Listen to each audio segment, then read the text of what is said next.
올해 장마, 유난히 이상하지 않았나요? 7월, 수도권과 강원 북부에는 이틀 만에 100mm가 넘는 폭우가 쏟아진 반면 경북 동남부는 비가 거의 내리지 않아 폭염특보가 열흘 넘게 이어지고 가뭄도 심해졌습니다. 같은 장마 기간인데도 지역별 강수 편차가 그 어느 때보다 커진 것입니다. 그래서 이제는 짧은 시간에 쏟아지는 물을 어떻게 나누고 저장하고 흘려보낼지가 더욱 중요해졌습니다. 그렇다면 정부와 전문가들이 제시하는 새로운 홍수 대응 방법은 무엇일까요? 이걸 이해하려면 먼저 유역이라는 개념부터 알아야 합니다. 손바닥 전체가 하나의 유역이라면 손금은 강과 하천입니다. 그리고 그 손금 옆 사이사이에 도시와 농촌이 자리하고 있습니다. 상류에서 내린 비는 강과 하천을 따라 하류로 흘러갑니다. 그리고 이 흐름 한가운데 댐이 있습니다. 댐은 단순히 물을 가두는 시설이 아닙니다. 집중호우에 맞춰 방류량을 조절하며 홍수 피해를 줄이는 핵심 역할을 하죠. 물을 무작정 다 가두기만 하면 댐 자체가 감당할 수 있는 한계를 넘어서고, 그렇다고 한 번에 다 흘려보내면 하류가 그 물을 고스란히 떠안게 됩니다. 그래서 댐은 비가 본격적으로 쏟아지기 전에 미리 조금씩 물을 흘려보내면서 여유 공간을 만들어둡니다. 결국 댐은 유역이라는 하나의 흐름 안에서 상류와 하류 사이의 균형을 맞추는 역할을 하는 셈입니다. 여기서 질문이 있습니다. 홍수를 촘촘히 방어하려면 우리는 어떻게 해야 할까요? 최근 정부가 내놓은 답은 다목적 댐 이외의 물그릇을 찾는 것이었습니다.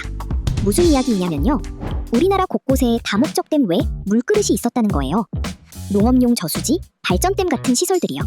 이 시설들도 홍수기에는 수위를 미리 낮춰 빗물을 받아낼 수 있는 또 하나의 물그릇이 될 수 있다는 것이죠.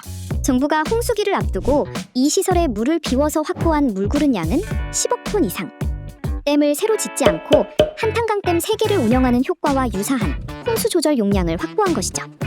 최근 물 분야 전문가들은 강과 하천만으로는 집중호우를 감당하기 어렵다는 점에 착안해 유역을 하나의 물그릇처럼 활용하려는 방법을 논의하고 있습니다. 물 관리의 새로운 패러다임의 변화, 특히 홍수 관리, 새로운 패러다임의 변화가 필요합니다. 강이라는 선 단위가 아니고 그 유역 단위인 면 단위 정체를 바라보고서 대책을 세우는 유역 홍수 분담제. 각 지자체가 일정량의 비 올 때 나오는 물을 담는 포켓을 만들어서 하천의 홍수 첨도 유량을 줄여나가는 방식으로 근원적인 대책을 저희들이 만들려고 합니다. 지금까지는 하천이라는 선 하나만 보고 관리했는데 이제는 유역 전체, 면 단위로 보겠다는 거죠. 즉, 홍수 분담제는 댐, 저수지, 습지, 저류지처럼 유역 안 곳곳의 시설들이 물을 나눠 담는 방식을 말하는 것입니다. 유역의 요소마다 필요한 여러 가지 대책들을 만들어서 유역의 특성에 맞는 대책들로 최대한 홍수를 유출을 줄이자 하는 것이 이제 기본적인 컨셉이고요. 총량적인 측면에서 홍수가 줄어드는 효과가 있고요.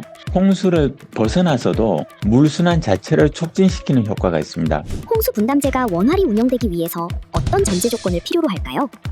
전문가는 통합된 관리 체계가 필요하다고 제언합니다.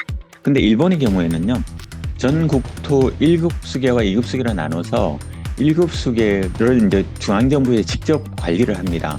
전 국토를 국가에서 직접 관리 계획을 수립하는 체계라고 보면 되는데요.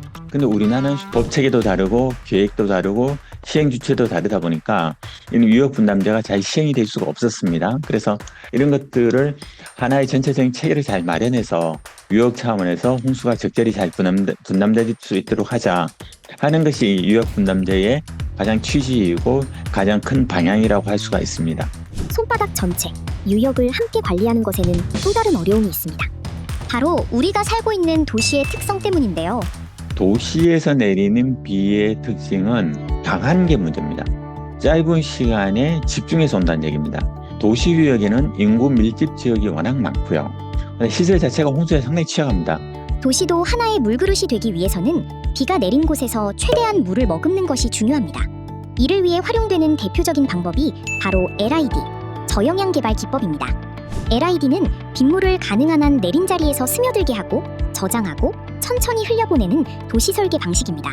빗물 정원, 투수성 포장, 식생수로, 빗물 저류 시설 등을 활용해 도시 곳곳이 스펀지처럼 물이 저장되도록 만드는 것이죠. 서울시가 2024년부터 강남 지역 건물 옥상에 10cm 빗물 담기 사업을 시작한 것도 도시에 내린 빗물을 최대한 그 자리에서 머물도록 해 한꺼번에 우수관으로 쏟아지는 빗물의 양을 줄이겠다는 의도입니다. 이제 홍수는 어느 한 지역이나 한 기관만의 문제가 아닙니다. 유역 전체를 하나의 시스템으로 관리하고 함께 홍수를 분담하는 새로운 대응 체계가 필요합니다. 국가물관리위원회는 이러한 통합적인 홍수관리 체계를 만들기 위해 지속적으로 논의를 이어나가도록 하겠습니다. 점점 짧은 시간 쏟아지듯 오는 비에 대비해 앞으로 우리는 무엇을 더 준비해야 할까요? 여러분의 생각을 자유롭게 댓글로 남겨주세요.